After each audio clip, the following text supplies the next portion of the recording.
Being stuck helplessly in a cave might be one thing, but being stuck in a cave while you're surrounded by friends and family and rescuers, yet nobody can help you get out of that narrow cave, is another. Your breath is running out, and you're exhausted from all the pulling and pushing. Did they save the person who got stuck in the Nutty Putty Cave? Or did he die in front of everyone's eyes, in front of everybody that he cared about? Keep watching to find out the horrifying truth. Dale Green and a group of friends discovered and explored a cave in Utah in 1960.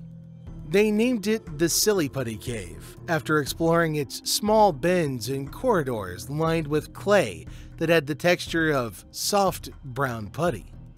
They eventually decided Nutty Putty was a better name, and it stuck. Green had no idea at the time that it would become a famous cave visited by hundreds of people each year. He had no idea a young explorer would perish in the cave, or that it would be locked following the tragic catastrophe. Nutty Putty, like other caverns, is made of limestone. However, unlike most caves, the formation of Nutty Putty Cave began near the bottom. When water begins to dissolve the rock, a limestone cave or a solution cave forms at the top. The Nutty Putty, on the other hand, originated as a result of hydrothermal activity at the bottom. These caves are known as hypogenic caves. Multiple channels and tunnels are common in hypogenic caves, and the Nutty Putty Cave is no exception. It has many tight curves and twists. The Nutty Putty was well known for its tight and thin squeezes. The Nutty Putty Cave is located in Utah, just west of Salt Lake City. The cave's entrance sits at the highest point of a hill known as Blowhole Hill. The cave entrance is a 6-foot wide aperture with a 15-foot deep drop straight down. Following the initial descent, you've got two options. You can either descend the big slide or turn left into the cave area known as the maze. The birth canal, the aorta crawl, the scout eater, and the maze are some of the parts of the cave's names. Nutty Putty Cave is a hydrothermal cave that is 1,355 feet in length and 145 feet in depth. The Nutty Putty Cave's three tightest passageways are known as the Helmet Eater, the Scout Eater, and the Birth Canal. One may believe they're just catchy names to draw in travelers, but that's not the case. According to Timpanogos Grotto, a division of the National Speleological Society in Utah, there were 6 incidences of persons becoming gravely stuck and trapped in various tight squeezes of the cave between 1999 and 2004. All 6 people survived, but the rescue and search teams were concerned that the next occurrence might be lethal. In order to minimize similar accidents, they closed the cave in 2006.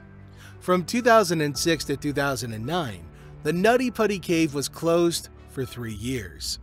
The cave, however, reopened following an agreement with the Timpanogos Grotto to control online bookings for the cave, enabling only one party to access it at a time.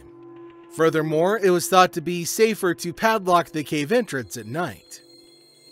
The Jones family returned to the cave mere months after it was reopened, a few days before Thanksgiving, to reunite and have some fun. John was 26 years old at the time. He had a 1-year-old daughter and was married. John had returned home for Thanksgiving from medical school in Virginia. The young medical student was determined to explore the birth canal, one of Nutty Putty's most infamous tunnels. This was an extremely tight tunnel that spelunkers had to crawl through with extreme caution and accuracy if they dared to enter at all. Jones stumbled and uncovered a passageway that seemed to meet the description of the birth canal not long after his descent began, and made his way into the small opening head first, inching steadily ahead. A few minutes later, Jones realized he had made an expensive mistake. He hadn't found the birth canal, but had instead pushed himself into another tight passage, from which he now had no way out. He didn't have any room to turn around. He couldn't even move backward. His only option seemed to be to keep going. Jones attempted to fit through the narrow space in front of him, but it was useless. He was trapped. Jones was trapped 400 feet from the cave's mouth and 100 feet into the earth, and every step he made just made the situation worse. He hung helplessly, upside down at a 70-degree angle, putting considerable strain on his body and making every rescue attempt all that much more difficult. His brother, Josh, who was following him, was the first to spot John. Josh tried to pull John out, worried about how much the rock had eaten him, but he could only inch him up a little. He sank back into the crevice as soon as he let go of his grip on John. His ankles and feet were free, but they were useless as gravity dragged him down. Josh went back to the ground as quickly as he could, gently sliding out of the tight passage and hurrying to the surface. He swiftly called for help once outside, while their friend stayed with John. "I really want to get out," Jones told the rescuers who flocked to the scene. But all of their strategies, from using vegetable oil to ease him out of the cave, to detonating explosives to blow their way through the cave wall, failed miserably. 137 volunteers attempted to save John over the following 27 hours. The rescuers attempted to lift John with ropes and attach pulleys, but were unsuccessful. When a pulley broke and smacked one of the rescuers in the face, he was gravely injured. The gallant attempts could not save John, and he died a few minutes before midnight. The strain on his body was too much for him, and he went into cardiac arrest.